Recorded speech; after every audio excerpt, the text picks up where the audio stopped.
성경을 통해서 하나님을 보게 되면 이제 처음부터 끝까지 이제 하나님께서 사랑이시라는 사실을 우리가 발견하게 됩니다. 어떻게 보면 성경을 다른 표현을 한다면 하나님께서 이 땅 가운데 행하신 하나님의 일기장이라고 생각할 수 있어요. 하나님께서 우리와 함께 하셨던 그 삶의 족적들을 일기를 통해서 어떻게 우리와 만나셨는지, 우리를 사랑하셨는지, 어떻게 하나님께서 우리와 함께 하셨는지의 그 아름다운 사랑을 담고 있는 하나님의 일기장, 이것이 성경이고 또 하나님이 우리에게 보여주시는 사랑이라 생각합니다. 여러분, 하나님의 사랑을 어떻게 나타나셨을까요? 하나님께서 우리 죄인을 사랑하시는 그 놀라운 사랑으로 우리에게 하나님의 사랑을 표현해 주셨습니다. 우리가 죄 때문에 죽을 수밖에 없는 인생이지만 하나님께서 우리를 너무 사랑하셔서 하나밖에 없는 독생자 예수 그리스도를 십자가에 못 박기까지, 그리고 죽기까지 우리에게 내어주셨습니다. 여러분, 하나님의 사랑은 항상 우리가 좋을 때, 우리가 하나님 앞에 순종할 때만 하나님의 놀라운 사랑을 보여주지 않습니다. 오히려 하나님의 사랑은 멸망 가운데, 채찍 가운데, 고통 가운데서도 하나님께서 우리를 향한 하나님의 사랑을 보여주세요. 여러분, 성경을 잘 보게 되면 이스라엘의 멸망 가운데서도 하나님께서 얼마나 이스라엘을 사랑하시는지, 또 우리를 사랑하시는지를 알게 됩니다. 이스라엘 백성들은 항상 우상의 역사였습니다. 항상 바알과 아세라, 밀곰, 일월성신, 그리고 수많은 우상들을 섬기면서 우상의 역사 속에 하나님을 정말 아프게 하셨습니다. 그래서 이스라엘 백성들은 하나님을 떠난 역사, 우상의 역사, 하나님 말씀에 불순종한 역사, 그래서 우리 하나님이 가슴을 치면서 선지자들을 통해서 너희는 나에게 돌아오라, 돌아오라, 그렇게 메시지를 선포했습니다. 그럼에도 불구하고 잠깐 어떤 때는 돌아왔다가 다시 우상에게로 돌아가고 불순종에게 돌아가고 하나님께서 기뻐하지 않는 그런 삶을 통해서 하나님이 정말 가슴에 대못을 박는 고통을 그렇게 안겨드린 백성이 이스라엘 백성이었습니다. 정말 우상에 미친 백성이 이스라엘 백성들입니다. 어찌 보면 우리의 모습도 그런 것 같습니다. 우리가 정말 겉으로 보는 우상은 없을지라도 우리 마음 가운데 하루를 생각하면 하나님 두는 것보다 세상의 것들을 더 많이 두고 세상에서 정말 정신없이 살아가다 보니까 하루 순간순간 하나님이 있었는가 할 정도로 우리 삶이 그렇게 바쁜 삶, 하나님이 없는 삶을 살아갔던 적 참 많습니다. 여러분, 우상에 미치고 우상 숭배에 빠져있고 하나님의 말씀에 불순종한 이스라엘 백성들, 그를 향한 하나님은 어떻게 하셨을까요? 어떻게 하셨을까요? 여러분, 하나님은 이스라엘 백성들에게 채찍을 드셨습니다. 심판을 하셨다는 것이죠. 여러분, 하나님은 이스라엘을 너무나 사랑하셨습니다. 그렇기 때문에 이스라엘 백성들을 구원하셨고, 그렇기 때문에 이스라엘 백성들을 애굽에 있는 종 살았던 그들을 출애굽시키고 하나님께서 아브라함에게 약속하셨던 그 가나안 땅도 주셨습니다. 이스라엘 백성들에게 하나님은 구원자 하나님이시요 아버지시요 인도하시는 그 하나님이십니다. 그럼에도 불구하고 이스라엘 백성들이 하나님을 떠나 우상을 섬겼을 때 드디어 하나님은 이스라엘에 대한 하나님의 사랑의 표현으로 채찍을 드셨다는 것입니다. 여러분, 죄에 대한 채찍, 징계는 사랑 없으면 징계하지 않습니다. 채찍을 내리지 않습니다. 여러분, 채찍이라고 하는 것이 우리가 아프게 느껴지면 사랑이 없는 것 같지만 진짜 채찍은 사랑이 담긴 거예요. 여러분, 자녀를 생각해 보세요. 우리 사랑하는 자녀에게 채찍을 가하지 않는다면, 징계를 가하지 않는다면, 그들이 죄를 범하고 거짓말하고 잘못된 길을 감에도 불구하고 우리가 그 징계의 채찍을 내리지 않는다면 아마 진짜 사랑하는 부모가 아닐 것입니다. 우리 사랑하는 자녀를 사랑한다면, 너무나 사랑한다면 자녀가 잘못된 길을 갈 때 그 자녀가 돌아올 수 있도록 타이르고 채찍질하고 징계하고 혼내고, 그것이 바로 부모의 진정한 사랑이에요. 여러분, 하나님도 우리와 마찬가지입니다. 하나님께서 우리를 너무 사랑하시기 때문에 우리가 이 땅 가운데 죄악에 짝하여 살 때, 죄장으로 죄된 세상으로 향할 때 하나님이 우리에게 돌아오라 말씀하시면서 때로는 고난의 채찍으로, 때로는 슬픔의 채찍으로, 또 수많은 아픔들로, 때로는 질병으로, 때로는 물질로, 때로는 인간관계의 아픔으로 하나님께서 한번 채찍하시면서 정신 바짝 차리고 하나님께 돌아올 수 있도록 만드신다는 것입니다. 여러분 히브리서 12장 5절에서 8절 보면 하나님의 사랑이 징계에 나타난다 말씀하고 계세요. 이렇게 말씀합니다. 또 아들들에게 권하는 것 같이 너희에게 권면하신 말씀이 늦었도다. 여러분 아들들에게 권하는 것처럼, 그러니까 정말 사랑하는 자녀들에게 권하는 것처럼 너희에게 권면하신 말씀도 잊었도다. 일렀으되 내 아들아 주의 징계하심을 경히 여기지 말며 그에게 꾸지람을 받을 때에 낙심하지 말라. 여러분 하나님께서 징계하실 때 그것을 가볍게 여기지 말래요. 우리 하나님께서 꾸지람하실 때 그때 낙심하지 말래요. 왜일까요?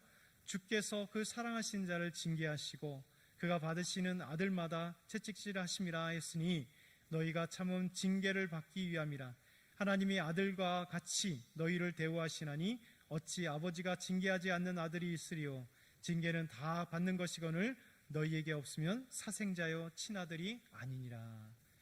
여러분 내 아들이 아니라면, 내가 덜 사랑하는 아들이라면, 진짜 사정리와 같은 그런 아들이라면 여러분 뭔가 좀 다르겠죠.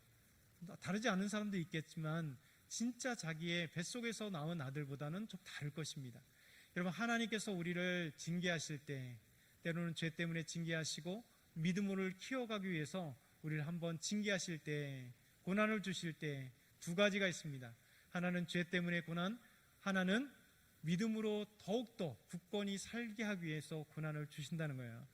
여러분 이 모든 것은 하나님께서 우리를 아들같이 대하기 때문에, 우리를 사랑하시기 때문에 그렇다 말씀하고 있습니다. 이스라엘 백성들은 우상을 숭배했습니다. 죄를 지었습니다. 그래서 하나님을 떠났습니다. 하나님의 말씀에 끊임없이 불순종했죠. 그러나 하나님께서는 정말 자녀를 사랑하신 것 같이 이스라엘 백성들을 사랑하시기에 그들에게 징계의 채찍을 내리십니다. 죄에 대한 심판을 내리시는 것이죠. 하나님은 강력한 바벨론이라고 하는 대제국을 사용하셔서 징계의 채찍, 심판의 도구로 사용하십니다. 여러분 세상의 관점으로 생각한다면 이런 관점으로 생각해 볼 수 있을 것 같아요. 이스라엘이 멸망을 당했습니다. 세상의 관점, 세계사의 관점, 일반적인 관점으로 한다면 당시 메소포타미아를 완전히 정복한 나라 신바벨론 대제국이 이제 세계 정복을 나섰습니다.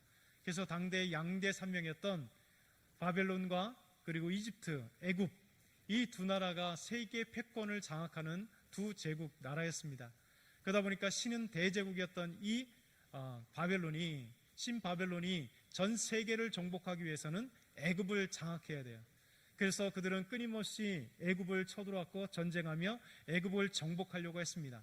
그런데 바벨론과 애굽 사이에 어떤 나라가 있냐면 이스라엘이라고 하는 작은 유다 나라가 있어요. 여러분 그래서 바벨론이 유다를 지나가야 됩니다. 남유다를 지나가야 됩니다. 이스라엘을 지나가야 돼요. 애굽이 저 위를 정복하려고 해도 이 지역은 길목에 있기 때문에 끊임없이 이스라엘 유대 땅은 이집트라고 하는 이 메소포타미아 문명과 이집트와 바벨론, 페르시아, 그 전에는 아수르라고 하는 대제국이 전 세계를 장악하려면 이집트와 싸울 수밖에 없었습니다. 그런데 이 길목이 어디냐면 꼭 가야 되는 곳이 이스라엘 땅이에요. 여러분 많은 역사가들이 이런 얘기를 합니다. 참 하나님도 고약하시지, 어떻게 이스라엘 백성들을 하나님께서 아브라함에게 택하셔서 땅을 주신 것도, 우리는 성경을 통해서 아브라함에게 주신 땅 보니까 정말 아름다운 땅이요, 좋은 땅이요, 거대한 땅이요, 그리고 행복한 땅이요, 안전한 땅이라 이렇게 생각할 수 있습니다. 그러나 여러분 하나님께서 주신 가나안 땅, 이스라엘 땅은요 참 척박한 땅입니다. 그리고 이스라엘 땅은 불안정한 땅이에요. 왜냐하면 계속 얘기했지만 이집트와 애굽과 그리고 메소포타미아에 있는 이 문명 사이에 이집트 문명과 메소포타미아 문명이 계속해서 왔다 갔다 할 때 꼭 들르는 것이 길목이 뭐냐면 이스라엘 땅. 그래서 하나님은 왜 그 드넓은 땅을 주시지 않고 그 조그마한 우리나라 남한보다도 작은 땅, 그 땅을 주셨을까? 그리고 강대국들이 꼭 지나가야 되는 길목에 땅을 주셨을까? 그래서 학자들은 이런 얘기를 합니다. 이 땅은 오직 하나님만을 바라볼 수밖에 없는 땅이다. 여러분 메소포타미아에 있는 거대한 제국들이 이집트를 치러 갈 때도 이집트가 저 거대한 메소포타미아 문명에 있는 거대한 아수르부터 시작해서 바벨론과 페르시아와 그 모든 땅을 계속해서 왔다 갔다 정복하려 할 때 이스라엘을 지나갈 수밖에 없는데 하나님은 이 양대 제국을 눈치 보는 것이 아니라 그들을 섬기는 것이 아니라 그들에게 협약을 통해서 우리는 당신들에게 언약을 맺습니다. 우리를 돌봐주세요. 우리는 당신들을 섬깁니다. 이러지 않도록 여러분 현실은 그러나 지정학적으로는 그런 상황이나 하나님께서는 오히려 비록 조그만 땅이고 힘없는 땅이고 길목에 있는 땅이지만 하나님만을 바라볼 수밖에 없는, 그래서 하나님은 가나안 땅, 그 길목에 있는 땅을 하나님께서 아브라함에게 주셨다라고 말씀하세요. 참 의미 있는 얘기고 진리입니다. 여러분 우리 인생을 보게 되면 우리가 하나님 앞에 기도할 때가 참 많잖아요. 하나님 저에게 정말 많은 돈을 주십시오 하는 때가 있어요. 남들처럼 정말 어떤 사람은 수백억 하나님 앞에 기도해서 사업이 형통해서 그런 돈을 벌었다는데요. 그런 것을 통해서 하나님을 마음껏 섬긴다는데요. 나는 왜 매일같이 월급 때문에 그 월급 또 쓰면 또 다음 월급, 또 쓰면 다음 월급을 기다리려는 이런 인생이 되었을까요? 초라한 인생이 될까요? 왜 저는 이렇게 병이 있어서 건강하지 못한 그런 나의 몸이 있을까요? 하면서 어떤 때 보면 하나님 앞에 불평과 원망할 때가 있어요. 여러분 잘 보면 오히려 그것이 하나님의 은혜입니다. 여러분 우리가 정말 엄청난 돈이 없을 때도 하나님의 은혜입니다. 우리가 정말 건강하지 못할 때도 하나님의 은혜예요. 여러분 하나님께서 우리에게 놀라운 은혜를 주셨어요. 여러분 이것이 하나님의 은혜예요. 우리가 그 어떤 것을 바라보는 것이 아니라 오직 나의 연약함 때문에 하나님만을 바라보고 오직 나의 연약함 때문에 우리 하나님께서 나를 붙들어 주시지 않으면 안 되고 나에게 물질을 주시지 않으면 안 되고 나에게 건강을 주시지 않으면 안 되고 하나님께서 우리 자녀들을 형통케 하시지 않으면 할 수 없는 나의 연약함, 나의 한계, 내가 어떻게 할 수 없음을 고백할 수 있기 때문에 그런 거예요. 여러분 이스라엘 백성들이 그랬습니다. 여러분 세상적인 관점에서 보게 되면 이스라엘이 이 바벨론에 정복당하고 멸망당한 것은 이스라엘의 힘이 없었기 때문에, 남유다가 힘이 없었기 때문에 여러분 이집트를 정복하는 과정 속에서 바벨론이 이스라엘을, 남유다를 정복한 거에 불과해요. 여러분 그러나 하나님은 신앙적 관점으로 성경을 우리에게 주셨어요. 만약에 일반적인 관점, 세상적인 관점으로 여러분 역사를 본다면 우리가 가지고 있는 성경은 의미가 없어요. 필요가 없는 것입니다. 왜냐하면 일반 세계사 역사를 가지고 나도 얼마든지 역사를 볼 수 있기 때문에. 그럼에도 불구하고 성경의 역사와 일본 역사가 들어가 있는데 왜 성경 굳이 하나님은 우리에게 성경을 주셨는가? 성경은 바로 일반 역사 가운데 흐르지만 하나님의 관점을 주신 거예요.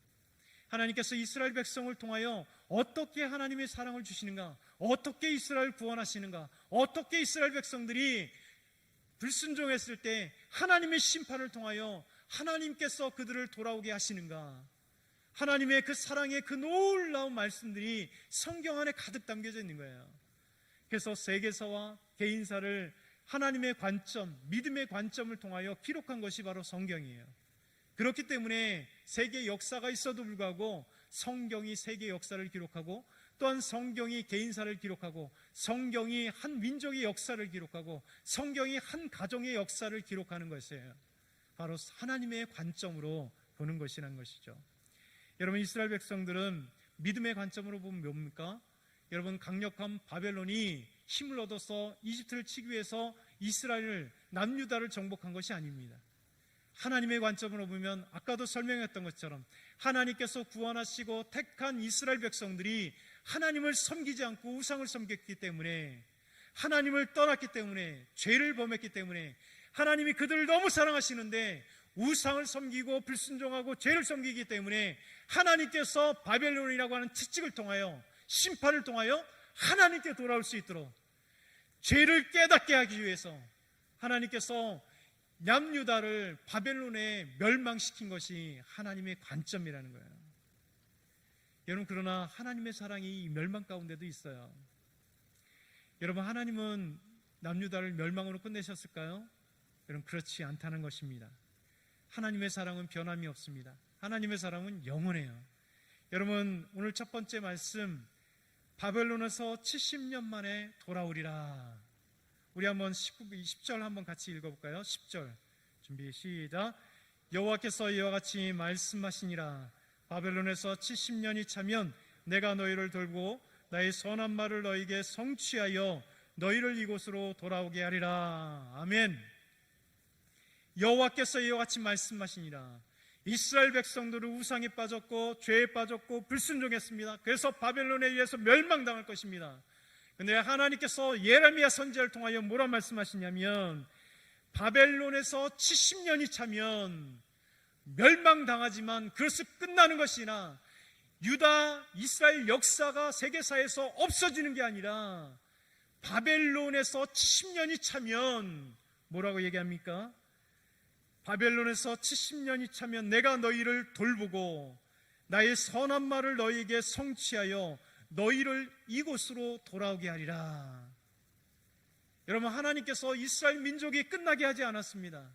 하나님이 택하시고 하나님이 사랑하신 민족, 그들이 죄, 우상 그 가운데 있었지만 하나님께서 아비가 자녀를 징계함으로 정말 정신 차리고 돌아오게 하기 위해서 징계하신 것처럼 하나님께서 이스라엘 백성 이 남유다를 징계하심으로 말미암아 70년 동안 바벨론에 있어서 그들이 철저하게 하나님 앞에 우상 숭배한 것을 회개하고 돌아오게 하기 위해서, 하나님 앞에 불순종한 것을 회개하고 돌아오게 하기 위해서, 하나님의 사랑이 얼마나 크고 위대하신 것을 깨닫게 하기 위해서 하나님께서 70년이라고 하는 기간을 주신 거예요.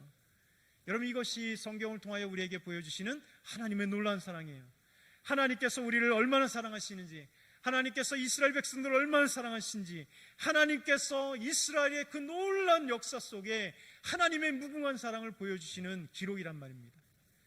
여러분, 우리 삶도 마찬가지예요. 하나님께서 여러분의 삶 가운데 함께 해주세요. 여러분, 성경이 이스라엘 백성들의 하나님의 사랑의 일기장이라면 여러분과 저의 하나님의 사랑의 일기장이 따로 있어요.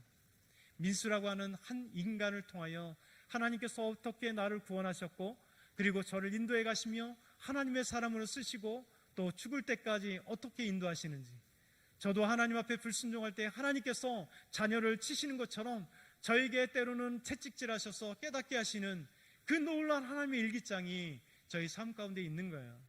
여러분 모두 마찬가지예요. 우리 서선옥 집사님도 마찬가지입니다. 하나님께서 어떻게 우리 가정에 슬픔을 주심으로 오히려 그 슬픔이 기쁨되게 하시는 거예요. 여러분, 그렇지 않습니까? 우리에게 아픔이 오면요 오히려 더 기도하게 돼요. 하나님 앞에 눈물을 흘리게 돼요. 하나님 정말 치료해 주십시오. 하나님 긍휼히 여겨 주십시오. 하나님 불쌍히 여겨 주십시오. 정말 하나님밖에 없습니다. 여러분, 우리가 많을 때는요, 차고 넘칠 때는 하나님 앞에 무엇이든지 돈 많으면 하나님께 할 것 같죠? 그렇지 않습니다. 여러분, 인간은 얼마나 교만한지, 얼마나 변덕스러운지요. 하나님 앞에 기도해서 형통한 것을 기도했는데 형통해 주시면 잠깐 감사는 잠깐이에요. 그 다음 뭐예요? 자기가 하고 싶은 거 하잖아요. 그리고 겉으로는 하나님께 예물을 드려서 다 한 것처럼, 교회에 출석하면서 다 한 것처럼, 그러나 마음 떠난 인생을 하나님께 드리잖아요. 여러분, 우리에게 하나님께서 수많은 아픔들을 주세요. 하나님께서 수많은 정말 눈물들을 주세요. 정말 하나님 앞에 왜 그럴까라고 하는 그 마음들이 우리 안에 있어요. 근데 여러분, 하나님은 다 알고 계십니다. 우리가 정말 모를 뿐이지 하나님께서는 모든 것을 알고 계십니다. 여러분, 이스라엘 백성들을 하나님께서 이 땅에 돌아오리라 말씀하십니다. 70년이 차면. 그러나 이방 땅에 있었던 바벨론의 포로 가운데 하나님께서 이스라엘 백성들을 외면하시냐? 그렇지 않습니다. 포로로 끌려갔던 다니엘에게, 포로로 끌려갔던 사드락과 메삭과 아벳네에게, 포로로 끌려갔던 느헤미야에게, 포로로 끌려갔던 수많은 믿음의 사람들에게 하나님이 함께 하시고, 하나님께서 그때가 되시니까 하나님의 그 사랑으로 돌아오게 하시는 역사를 체험하게 하셨어요. 여러분, 다니엘서를 보게 되면 다니엘이 포로로 끌려간 1세대 아니에요. 그가 정말 바벨론에서 큰 직분을 맡을 때 성경을 보다가, 예레미야서를 보다가 하나님의 놀라운 그 구원 계획을 70년 만에 돌아오게 하시려고 하는 하나님의 놀라운 말씀을 읽게 되었습니다. 다니엘 9장 2절에서 6절 말씀은 이렇습니다. 곧 그 통치 원년에, 다리오예요. 다리오 곧 통치 원년에 나 다니엘이 책을 통해 여호와께서 말씀으로 선지자 예레미야에게 알려주신 그 연수를 깨달았나니, 아까 뭐라고 했습니까? 70년. 그 연수를 깨달았나니 곧 예루살렘의 황폐함이 70년 만에 그치려라 하신 것이니라. 내가 금식하며 베옷을 입고 죄를 덮어쓰고 주 하나님께 기도하며 간구하기를 결심하고 내 하나님 여호와께 기도하며 자복하여 이르기를, 크시고 두려워할 주 하나님, 주를 사랑하고 주의 계명을 지키는 자를 위하여 언약을 지키시고 그에게 인자를 베푸시는 이시요, 우리는 이미 범죄하여 패역하며 행악하여 반역하여 주의 법도와 규례를 떠나싸우며 우리가 또 주의 종 선지자들이 주의 이름으로 우리의 왕들과 우리의 고관과 조상들과 온 국민에게 말씀한 것을 듣지 아니하였나이다. 여러분, 예레미야를 통하여 말씀하신 그 하나님의 그 70년을 다니엘이 깨달은 거예요. 여러분, 그리고 어떻게 됐습니까? 죄를 뒤집어 쓰고 정말 슬픔에 잠겨 하나님 앞에 회개하는 거잖아요. 하나님, 여러분, 다니엘의 죄 때문에 포로로 끌려왔나요? 그렇지 않습니다. 그럼에도 불구하고 다니엘은 우리 조상들이 하나님 앞에 범죄했다고 눈물을 흘려 하나님 앞에 회개하면서, 하나님, 그럼에도 불구하고 하나님 버리지 않았습니다. 하나님 언약을 지키시는 하나님이십니다. 하나님의 놀라운 사랑이 우리에게 있습니다라고 그는 고백하고 있는 것이죠. 여러분, 다니엘의 이 놀라운 기도 이후에 하나님께서는 에스라 때에, 하나님께서 바사 페르시아 때 하나님의 70년이 차니까 정확하게는 68년, 66년 정도 되는, 그때 하나님께서 예루살렘으로 회복시키는 놀라운 역사가 일어납니다. 에스라 1장 1절에서 3절 보면 이렇게 말씀합니다. 바사왕 고레스 원년에, 바사는 페르시아죠. 바사왕 고레스 원년에 여호와께서 예레미야의 입을 통하여 하신 말씀을 이루게 하시려고 바사왕 고레스 마음을 감동시키심에 그가 온 나라에 공포도 하고 조소도 내려 이르되, 바사왕 고레스는 말하노니 하늘의 하나님 여호와께서 세상 모든 나라를 내게 주셨고 나에게 명령하사 유다 예루살렘의 성전을 건축하라 하셨나니 이스라엘의 하나님은 참 신이시라. 너희 중에 그의 백성 된 자는 다 유다 예루살렘으로 올라가서 이스라엘의 하나님 여호와의 성전을 건축하라. 그는 예루살렘에 계신 하나님이시니라. 여러분, 바사왕 고레스가, 여러분, 바사왕이 뭔 의미 때문에 여러분 이렇게 했을까요? 이것이 바로 놀라운 것입니다. 하나님께서 그의 마음을 감동시키셔서 이스라엘 백성들을 예루살렘 성전을 건축할 수 있도록 보내는 거예요. 에스라를 보내게 됩니다. 여러분, 이스라엘 스스로 우리가 예루살렘에 가겠다고 했습니까? 아니요. 그가 바사왕이 보냈습니다. 하나님의 놀라운 은혜와 하나님의 놀라운 선포, 그것이 바로 하나님의 은혜인 것입니다. 여러분, 하나님의 은혜, 하나님의 언약은 반드시 성취됩니다. 하나님의 약속은 반드시 성취돼요. 왜냐하면 하나님께서 사랑으로 베푸신 언약이기 때문에 그렇습니다. 두 번째, 하나님의 마음이 11절에 나타납니다. 우리 한번 같이 11절 크게 한번 같이 읽겠습니다. 여호와의 말씀이니라.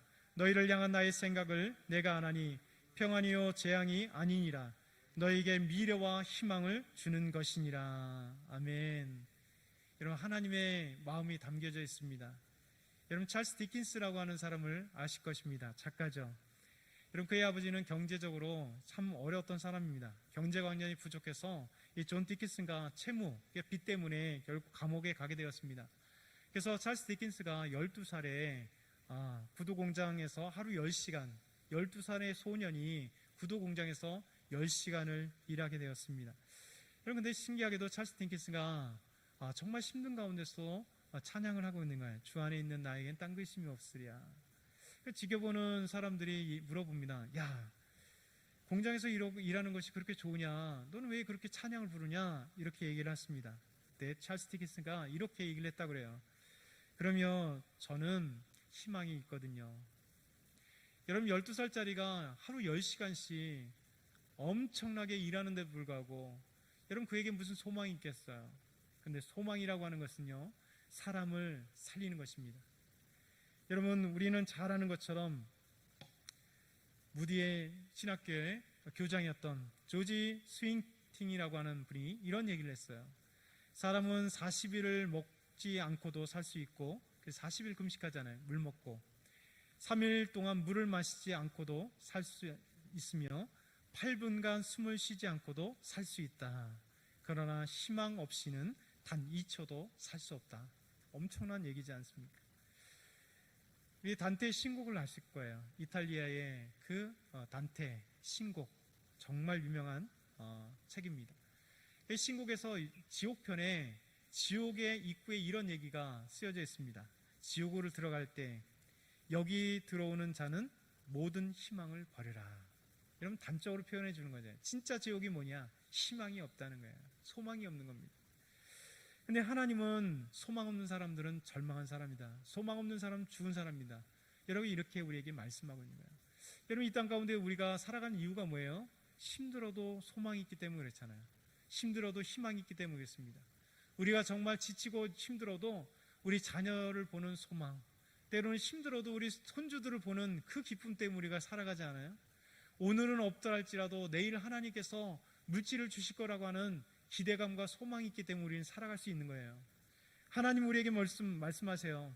너희를 향한 내 생각을 나의 생각을 안 하니 평안이요 재앙이 아니니라. 하나님께서 우리를 향하신, 이스라엘 백성들 향하신 그 마음이 뭐냐면 재앙이 아니라는 겁니다. 하나님 우리에게 평안을 주시는 길 원하시는 것이 하나님의 마음이다. 너희에게 미래와 희망을 주는 것이니라. 여러분, 그렇기 때문에 우리 그리스도인들은 다른 거예요. 여러분, 우리 그리스도인들은 항상 주님 안에서 희망을 갖잖아요. 우리 그리스도인들은 항상 주님 안에서 비전을 갖습니다. 우리가 별 볼 일 없는 것 같이 세상 사람들은 느낄지 몰라도 우리 안에는 폭발적인 비전이 있어요. 폭발적인 하나님의 사랑이 있어요. 폭발적인 희망이 있고 폭발적인 하나님을 향한 마음들이 있습니다. 그래서 요엘 선지자는 이렇게 예언했습니다. 요엘 2장 28절 29절 그 후에 내가 내 영을 만민에게 부어주리니 너희 자녀들이 장래일을 말할 것이며 너희 늙은이들은 꿈을 꾸며 너희 젊은이는 이상을 볼 것이며 그때에 내가 또 내 영을 남종과 여종에게 부어줄 것입니다. 여러분, 하나님께서 말씀에 이렇게 말씀하십니다. 여러분, 이것이 언제 이루어졌습니까? 오순절 성령이 임하시고 난 다음에 제자들과 그곳에 120문 성도들이 놀랍게 성령의 충만함을 입고 성령이 불같이 오심을 입고 난 뒤에 베드로가 담대히 성령 충만해서 나가서 전하잖아요. 여러분, 구약의 시작부터 신약까지 예수님까지 너희들이 기대했던 분이 바로 예수입니다. 그리스도가 바로 예수 그리스도다. 메시아가 바로 예수 그리스도다. 그 메시아를, 그 그리스도를 너희가 십자가에 죽었다. 그러나 예수님은 다시 부활하시고 우리의 주가 되셨다. 담대히 외칩니다. 그러면서 요엘서를 그가 얘기합니다. 여러분, 사도행전 2장 16절 18절 이는 곧 선지자 요엘을 통하여 말씀하신 것이니 일렀으되 하나님이 말씀하기를 말세에 내가 내 영을 모든 육체에 부어주리니 너희의 자녀들은 예언할 것이요 너희의 젊은이들은 환상을 보고 너희의 늙은이들은 꿈을 꾸리라. 그때 내가 내 영을 남종과 여종에 부어주리니 그들이 예언할 것이요. 여러분, 이것이 우리의 얘기 아닙니까? 우리가 꿈을 꾸고 환상을 보고 예언할 수 있는 하나님의 은혜가 우리에게 임했어요. 성령이 임하시고 나니까 우리가 언제든지 예언하고 우리가 언제든지 환상을 보고 우리가 언제든지 꿈을 꿀 수 있는 사람, 여러분, 그리스도 안에 있는 사람들은 달라지는 거예요. 하나님께서 미래와 희망을 주신다 말씀하시는 거예요. 이것이 바로 하나님의 마음이다 라고 얘기하는 것입니다. 여러분, 마지막으로 세 번째, 기도하라 말씀하세요. 오늘 12절 13절 한번 같이 볼게요. 좀 시작. 너희가 내게 부르짖으며 내게 와서 기도하면 내가 너희들의 기도를 들을 것이요 너희가 온 마음으로 나를 구하면 나를 찾을 것이요 나를 만나리라. 여러분, 기도를 하나님께서 듣겠다 말씀하십니다. 기도할 때 하나님께서 응답하시겠다 말씀하십니다. 너희가 내게 부르짖으며 내게 와서 기도하면 내가 너희 기도를 들을 것이요. 오늘 기도의 자리에 왔잖아요. 우리가 금요기도엔 더 많이 이제 앞으로 와야 될 것입니다. 여러분, 코로나 4단계라도 할지라도 우리 교회는 49명까지 와요. 우리가 점점 우리가 교회 금요기도회가 점점 축소되고 점점 오지 않는데 다시 기도의 불길이 일어나야 돼요. 여러분, 기도가 필요하면 그 자리에 있지 않습니다. 교회에 나와서 기도할 수밖에 없어요. 여러분, 우리 삶이 너무나 편하다는 거예요. 우리 삶이 잠잠하다는 거예요. 여러분, 잠잠한 것이 우리가 축복만은 아닙니다. 여러분, 잠잠한 것만이 축복만이 아니에요. 우리가 때론 힘들고 어려움이 있을지라도 우리 영혼이 불같은 정말 갈증이, 영혼의 갈증이 있으면요, 하나님 앞에 나올 수밖에 없는 거예요. 삶의 문제가 있으면 나올 수밖에 없는 거예요. 오히려 교회가 정말 힘들고 어려울 때 오히려 더 은혜가 되지 않아요. 왜요? 하나님 앞에 기도하기 때문에. 하나님, 우리 교회 문제를 해결해 주십시오. 우리 교회의 아픔을 해결해 주십시오. 여러분의 모든 삶의 과정을 기억하실 것입니다. 아픔이 있을 때 더 은혜가 되고, 아픔이 있지만 더 고난이 있지만 더 은혜가 되고, 내 삶에 문제가 있으면 더 기도할 때 하나님께서 은혜 충만하게 하시고, 하나님께서 형통케 하시고, 하나님께서 그 기도에 응답하시기 때문에 여러분, 기도하는 사람은 은혜를 체험하고, 기도하는 사람은 하나님 만나게 되고, 기도하는 사람은 성령이 충만하게 되는 거예요. 그렇기에 교회 사람들은, 우리 그리스도인들은 기도할 수밖에 없는 거예요. 여러분, 기도하지 않는다면 그 교회는 꺼진 불이에요. 정말 아무리 1000명, 2000명, 10,000명이 된다 할지라도, 몇만 명이 된다 할지라도, 대형교회라도 여러분, 기도하지 않는 것은 하나님이 기뻐하지 않으세요. 외형적으로 대형교회라 할지라도 여러분, 꺼져가는 불꽃에 불과한 거예요. 우리가 정말 하나님 앞에 기도할 때가 되었습니다. 정말 하나님께 부르짖고 기도하면 하나님 만나시고 응답하시겠다 약속을 하세요. 예레미야 33장 3절에 뭐라고 하니까, 너는 내게 부르짖으라, 내가 내게 응답하고 내가 알지 못하는 크고 은밀한 일을 내게 보이리라 말씀하시잖아요. 여러분, 우리가 크고 은밀한 일을 보고 싶습니까? 기도해야 된다는 거예요. 우리가 다른 말로 하면 크고 은밀한 일을 보지 못한다? 우리가 기도하지 않기 때문에 그래요. 여러분, 우리가 하나님을 만나지 못한다? 그것은 기도하지 않기 때문에 그런 거예요. 응답받지 못한다? 그것은 기도하지 않기 때문에 그런 거예요. 하나님 우리에게 말씀하십니다. 우리 예수님도 마태복음 7장 7절 8절 잘 아는 말씀이에요. 구하라 그러면 너에게 주실 것이요, 찾으라 그러면 찾을 것이요, 문을 두드리라 그러면 너에게 열릴 것이니, 구하는 이마다 받을 것이요, 찾는 이가 찾아낼 것이요, 두드리는 이에게 열릴 것이니라. 아멘. 여러분, 이 말씀을 기억했으면 좋겠습니다. 여러분, 하나님 만나고 싶으면 기도해야 됩니다. 여러분, 응답받고 싶다면 기도해야 됩니다. 비전을 보고 싶다면 기도해야 됩니다. 여러분, 질병 가운데 그 치료를 위한 계획이 있다면 우리 새벽마다 기도하시는 분 계시잖아요. 하나님 치료하십니다. 우리는 알 수 없습니다. 그러나 우리 하나님께서는 응답하실 것입니다. 인도하실 것입니다. 여러분, 우리 한번 같이 기도하겠습니다. 여러분, 먼저 우리의 기도 제목들을 먼저 하나님 앞에 잠깐 기도하고 우리의 기도 제목들을 갖고 기도하겠습니다. 오늘 말씀을 들은 대로 한번 생각해 주시며 여러분 앞에 기도하겠습니다. 하나님, 오늘 말씀을 기억하며 하나님 앞에 기도하겠습니다. 하나님 아버지, 감사합니다. 주님 아버지, 인도하심을 감사합니다. 우리 삶 가운데 오직 주의 은혜 가운데 있게 하심을 감사합니다. 하나님 아버지, 정말 우리 삶 가운데 수많은 질병 가운데 있었던 이스라엘 백성들, 하나님, 그러나 그럼에도 불구하고 우리 하나님 그들을 채우시고 하나님 아버지, 응답하신 하나님의 놀라운 은혜를 감사합니다.